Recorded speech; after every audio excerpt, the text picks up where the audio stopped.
What's up, everybody? What's up, guys? We're Sight After Dark out of Brooklyn, New York. I'm Berg. I'm Sifa Graffiti. If y'all don't know, we recently just got to 200 subscribers on our Patreon channel. Can't believe it. It's such a big deal for us to help us continue to do this, and it's crazy to get, this level of support. And as promised, when we hit 200, we were going to do a Q&A session with all of our patrons for everybody to see. So we made a post on Patreon a little bit ago asking for questions. So we're going to go through them now to go through them and answer them to the best of our ability. So here we go. The first question is from our patron, Jeff C. He says, most people tend to bring their earliest music enthusiasms throughout their lives, even though some grow and continue to explore. So my question to each of you is, when did you start listening to music, and which genres/artists really hooked you, and do you still listen to them? Man, you want to go first? Okay. It's pretty simple for me. The first artist that I ever was a fan of was The Doors when I was like 11 or 12. I'll tell the whole story whenever we do a Doors podcast, but basically I saw, Apocalypse Now, the movie. Mm-hmm. The opening scene is they play The End by The Doors. Yeah. And I saw that on cable, and I was just like, whoa. I was just like mesmerized. And I asked my dad, I was like, what is this? He's like, oh, it's The Doors. I'm like, whoa, wow. And then I went home, and I went on LimeWire. I legally downloaded all the Doors that I could, right? And then from there, I kind of expanded and branched out to like every other thing that I listen to now, and I still listen to the Doors, obviously. But it all started with the Doors for me. Wow. Well, with me, it started with Diana Ross. I always listened to music. My father was a musician, and sometimes the babysitter, he would have the radio on to babysit us, to put us to sleep. Mm-hmm. So I was always listening to music. We were always thrilled by it. I always looked into albums to see what they want. I just like Diana Ross a lot, and I just like the way she used to move and the way she used to act. And if she still made albums, I'd probably listen to her. But I do listen to everything she says when she does say stuff. Yeah. Yeah. And do you still listen to her? I do. Reflections of the way life used to be. Our next question is from our patron Wayne H. He says, are there any musical artists/groups that you wish your patrons would ask more of? It's kind of a trick question because there are a few. For me, first of all, Steely Dan. Because we built the channel on Steely Dan reactions, and when we basically gave the reaction decisions all over to the patrons, I'm so shocked that Two Against Nature hasn't come up, the album, yet. Yeah. I'm really surprised that hasn't happened. So can we make that happen, guys? Yeah. I'm just throwing that out there, maybe for the next album. But definitely that. But besides that, it's kind of hard to say because it's most of the artists that we already know them. Mm-hmm. So it's hard to know what artists we aren't reacting to enough. You know what I mean? Yeah. I don't know. I'd probably like to hear more Stones. You guys mentioned the Alex Harvey Band, and I listened to 2 or 3 other songs. Yeah. And it would be great if you guys suggested him again. Everybody else, our class, I miss Steely Dan. I miss them terribly, and I miss going through their our long lost friends. Exactly, because they're just so funny, and we just did a Stevie podcast, so I don't necessarily need more Stevie music. So yeah, those people that I just mentioned. Oh, Talking Heads. Oh yeah. Give us more Talking Heads. One of those. Yeah, hell yeah. But all the suggestions are great, but since the question came up, definitely Talking Heads, Steely Dan. Yeah. 100%. Our patron Valerie Littlejohn wants to know, how did you get into jazz? Was it a certain artist, record, or documentary? That's a solid question. I'm not really too crazy. I'm not much of a jazz person until recently, the past 2 or 3 years, because I listened to Kinda Blue by Miles Davis. And then all the other jazz I know was kind of branched off from that. So that's pretty easy for me. Question. Yeah. I think I saw a documentary on that, though, which is why I first listened to it on Netflix. But I don't even really remember. I just remember listening to Miles Davis and be like, this is great. Yeah. Well, for me, I lived in New York a long time, and my stepfather's heavily into jazz. my cousin's grandmother, who I lived with when I was uptown living up in Harlem going to college, she listened to jazz religiously. And I went to school for dance at the Dance Theater Harlem. So there's a lot of jazz influence there, you know, and honestly, just being in New York, every season you walk into a store, whatever, there's just jazz playing all the time. It's kind of the soundtrack to the city.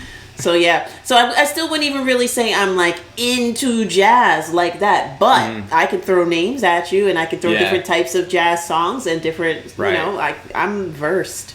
Hell yeah. Yeah. Thanks, Valerie. We appreciate the question. Next, we got our boy Billy G. He says, it seems that most of the R&B, jazz, fusion, etc. requests comes from one-time requesters. Am I correct in assuming that? Keep doing what you're doing. I love how y'all break it down every day, and I love the different flavors this community brings. Love my homies. Love you too. Thanks, but Billy. It seems most of the jazz requests come from one-time requests. I never really noticed that. They do pop in and pop out.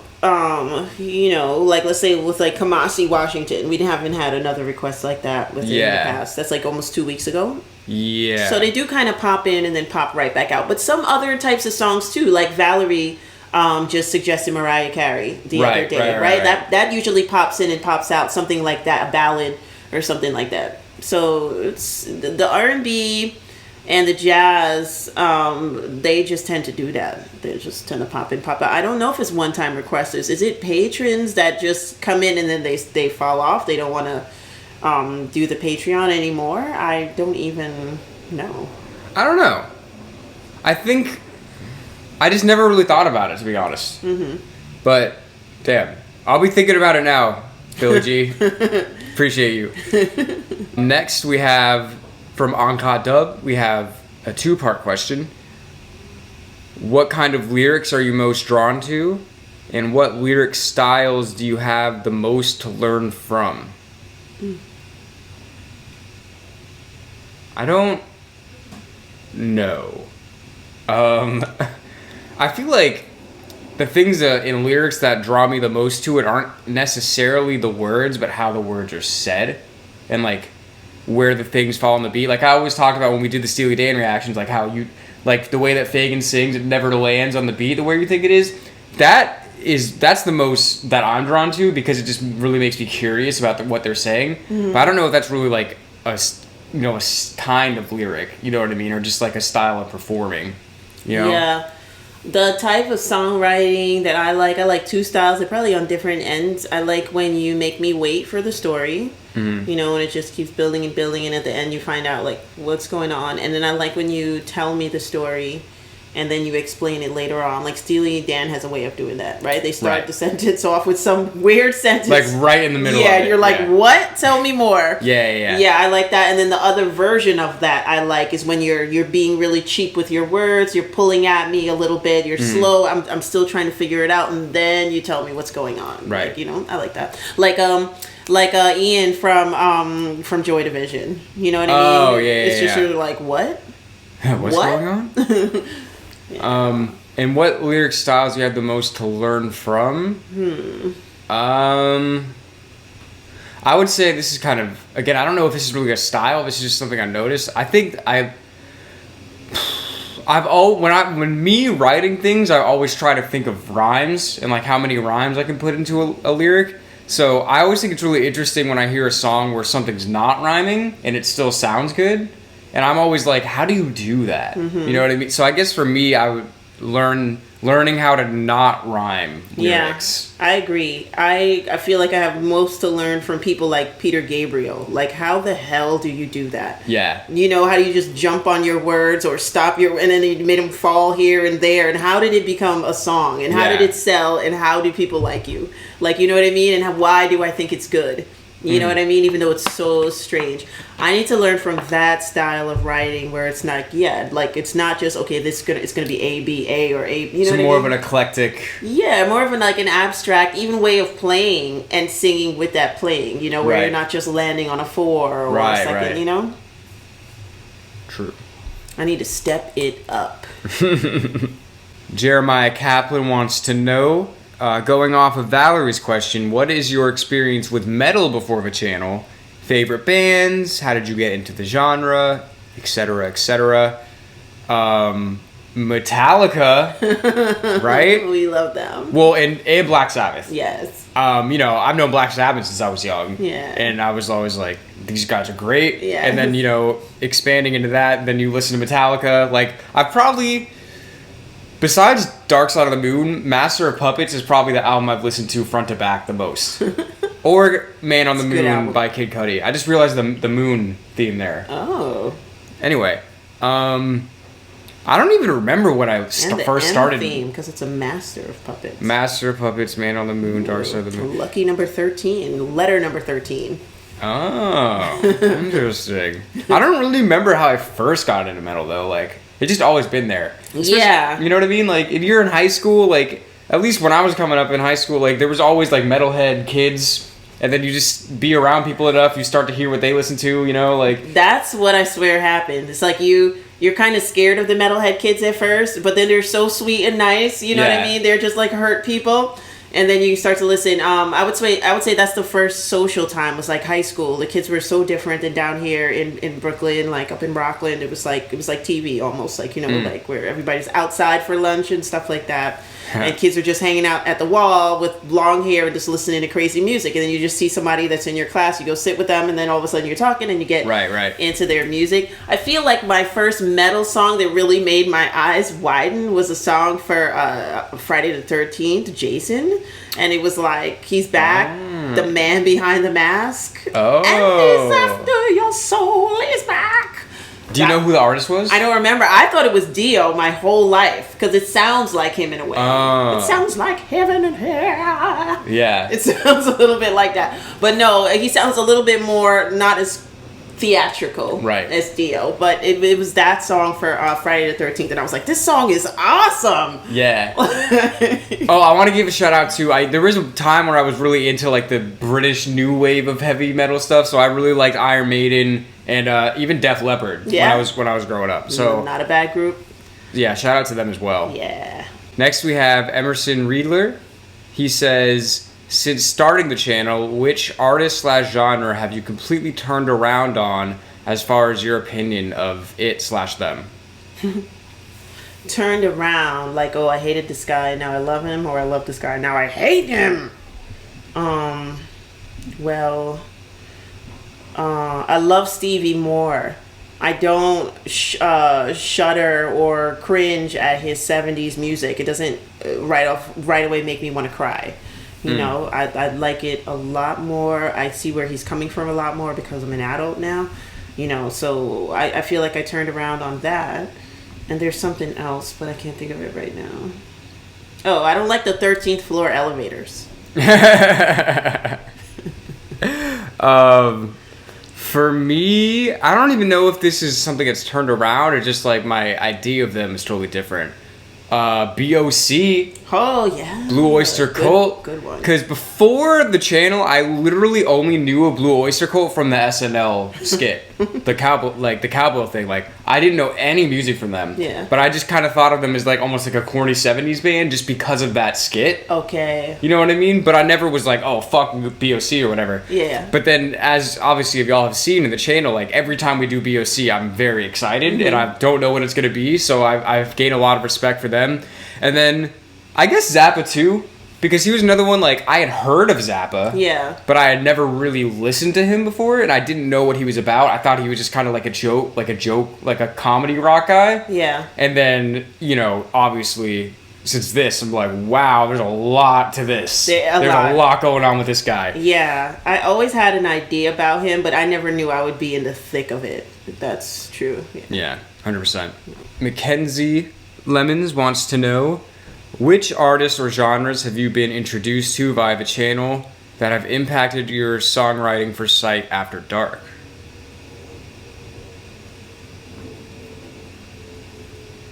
I don't know, because we were writing in the middle of the pandemic, and that's the last time we actually wrote, you know. I don't know who, I mean, there's so many that are going to influence us for our next project. I feel like right now we're coming up with an EP. Yeah. And that's songs that we wrote 2 years ago that we want to come out. Holy shit, was that really 2 years ago? 2020. That's insane. Yeah. And around May too. It was like around this time too. Right. So that was it. But like writing wise, I know there's a whole bunch of these guys that's going to influence us. I mean, it's just crazy. Like, I mean, there are guitar players that I want to play like, you know what I mean? There's singers that I want to sing like, male and female. It's just, there's so much information, you know, and I just feel like I can do so much with it, but I just have to sit down and think about it. And then even after that, after you sing it out, like then somebody else will have to look at it and be like, oh, she was influenced by blah, blah, blah. Yeah. And I'll be like, no, I wasn't. Well, that's kind of what I was going to say. It's like, there's probably like, I don't know how I want to say this. I wouldn't say overtly anything, because it's one of those things, like, I feel like if you sit down and you're like, I want to write a song like this person, you already lost. You know what I mean? Yeah. So it's like, there's probably little things that I've picked up just from like, oh, this sounds good, or this sounds good, or this sounds good, that like subconsciously would make it into a way, or even like the productions, or like guitar parts, or like vocal inflections, like things like that. Yeah. But nothing that I'm specifically like, I want Sight After Dark to be like the new Blue Oyster Cult. Like, I would never think that. You know what I mean? So I don't know. It's really, I feel like that's most of a subconscious thing, because everything you listen to that you like is probably going to influence you in some way. In some way. But if you guys have heard our music now, like the musicians that we mention or that we do podcasts on, we absolutely love them. Like, we love them. We listen to them repeatedly, like over and over and over again.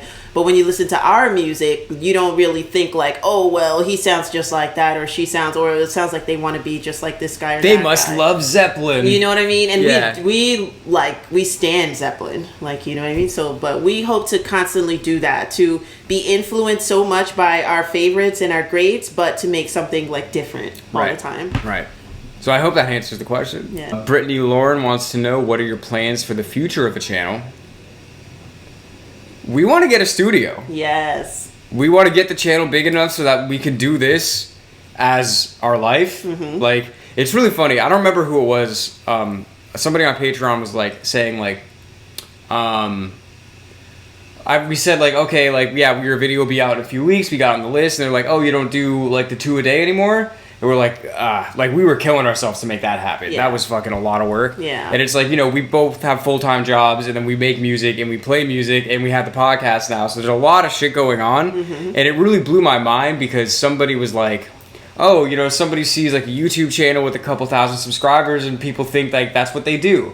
And it blew my mind. I was like, people think that we do this for a living? I wish. Like, I wish. Like, that's the goal, is to be able to do that, so then we can, if we don't have to go do our day jobs and shit, like, we'll be able to put out more content. We'll be able to get a studio, so we'll be able to see cool decorations and shit, and just like really like make it the best that it possibly could be, and continue to produce things at a high level, at a high frequency. Correct. Yeah.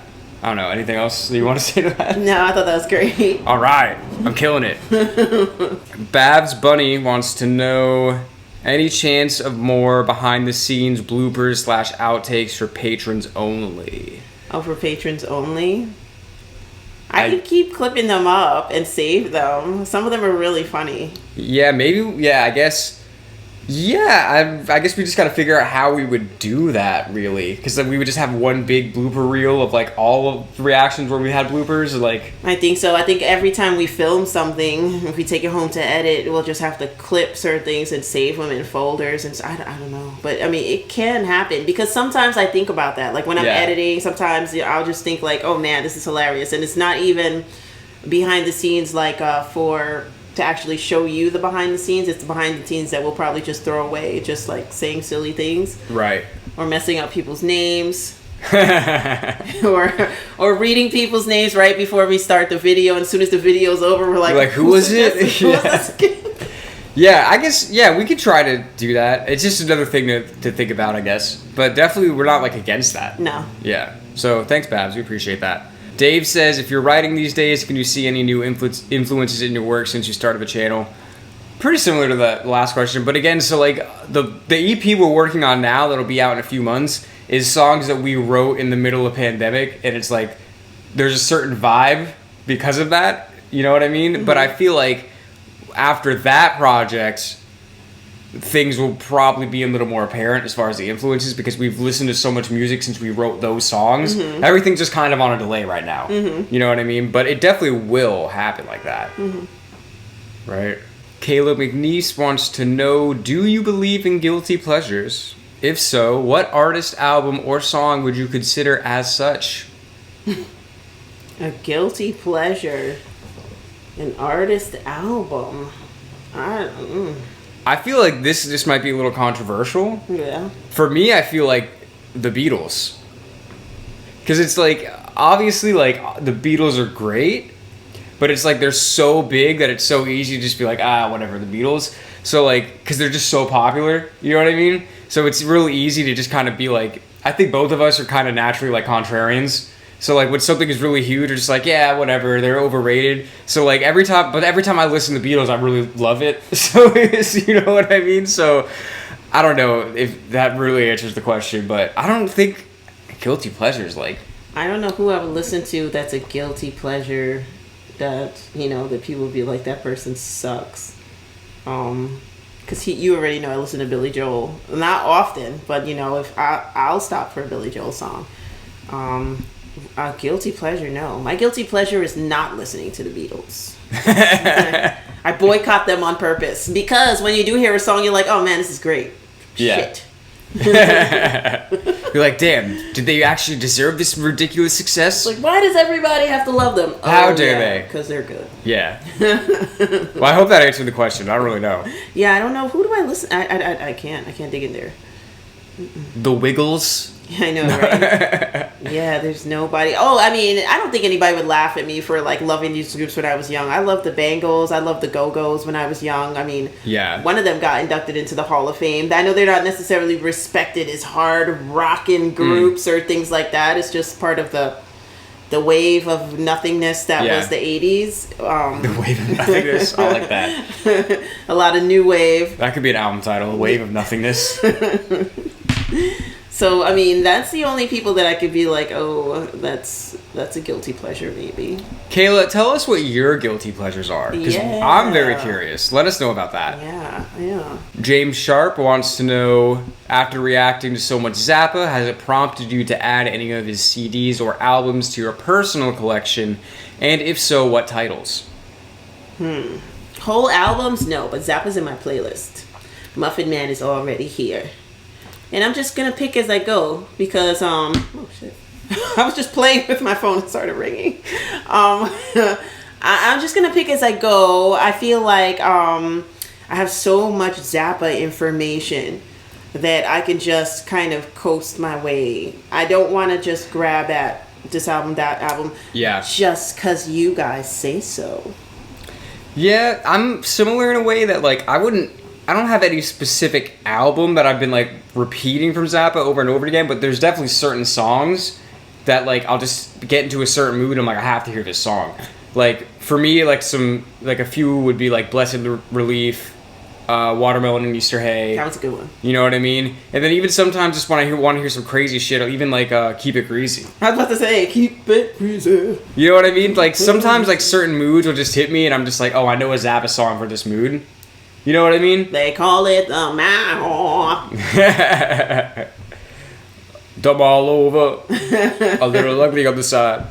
But, like, I wouldn't say whole albums necessarily, because there's just so much. I feel like I'm almost creating my own Zappa albums by, like, picking out the songs that I like. Mm-hmm. You know what I mean? Yes. So I hope that makes sense the way we said. We call it S.A.D Zalbums.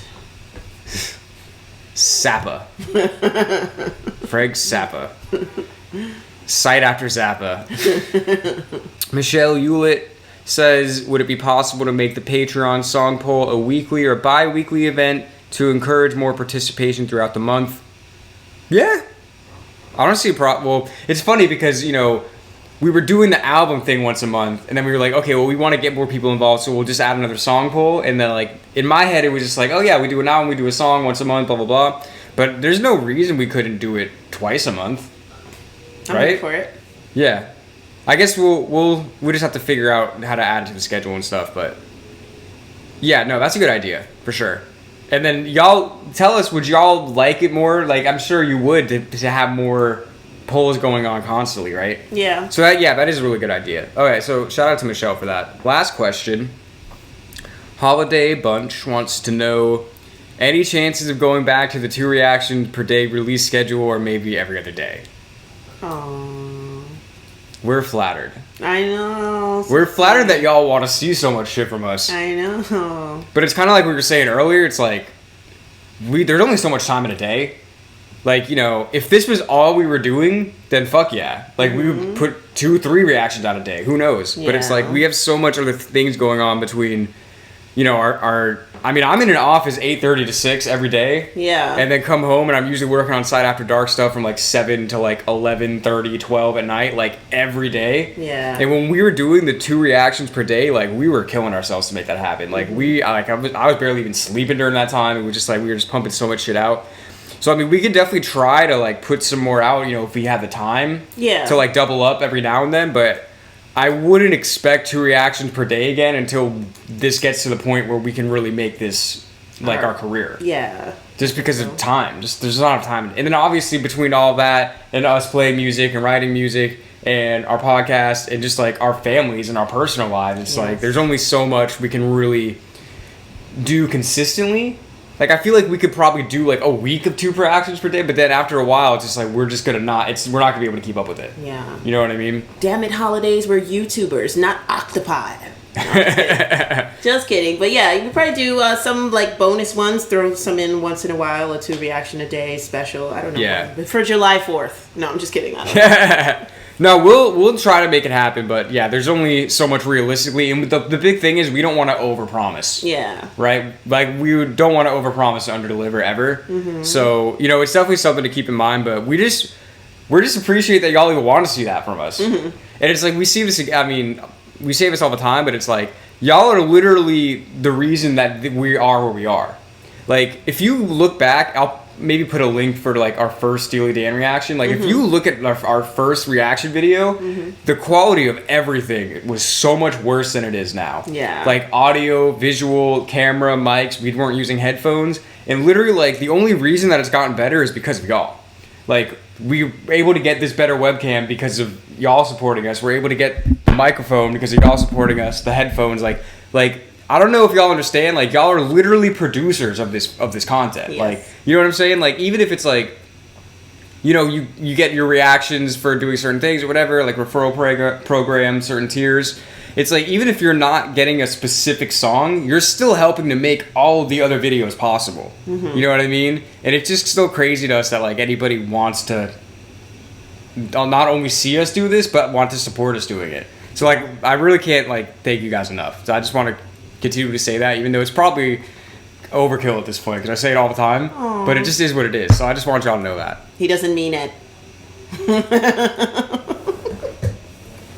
But yeah, I mean, anything else you want to tell the people? No. I mean, you guys are so inspiring. You help us want to create different things. You help us want to just reach and do more things, more music, more research. Like, you have literally turned us into maniacs. Like, you literally have. So I want to say thank you for that too. Like, we can't thank you enough, like, for that, because we've dug so deep into people's art, so many artists' repertoire, that it's just insane. Yeah. Yeah, no, that's a good way to say it too. Like, y'all have made us even more into music than we were before. Like, 100%. Like, that's not even a question. I didn't even really think about that until you said it, but it's really true. So, really, we want to thank y'all. As much as y'all thank us, like, y'all are the ones that should be really getting thanked. Yeah. So, I just want to say that again. And, again, shout out to all of you. I mean, more than 200 people now on the Patreon. It's fucking insane. crazy. Yeah. Like, if we were to play a show for all of our patrons, that's a packed show. And we would thank our producers. We roll the credits, and all your names would come up. Yeah. So just thanks again for all the support. We appreciate all of you. I'm gonna keep doing this, and just so y'all know, so basically, well, you want to tell them why? I'm moving to Texas. So Sifa had a great career opportunity that. No, seriously. That is, so she's not going to always be in the city as much as normal. She's going to kind of be in and out of the city for the next couple of months. So we're trying to, like, do as many reaction to videos like while we're together as possible. Right. But we just want to let you all know that we may have to do some remotely. We're trying to schedule it out so that we can have as many in person as possible. But we may have to do some like reactions via Zoom in the future. We just wanted to say that just so y'all know, so you're not like surprised about it. But we're never gonna stop doing this. We're gonna keep doing this every fucking day. Like, we're not gonna let the distance stop us from doing this for y'all. Not at all. Like, not to get like too philosophical here, but you know, we were a band in New York City when the fucking shutdown happened, and that didn't stop us. So Sifa getting a job and being in and out of the city is not going to fucking stop us. No. So we're going to keep doing what we're doing for y'all. We just want to give you a heads up so that you're not like surprised if all of a sudden like I'm somewhere and then Sifa's somewhere on screen that are different. You know what I mean? So we just want to tell y'all that, and thank you again. Peace.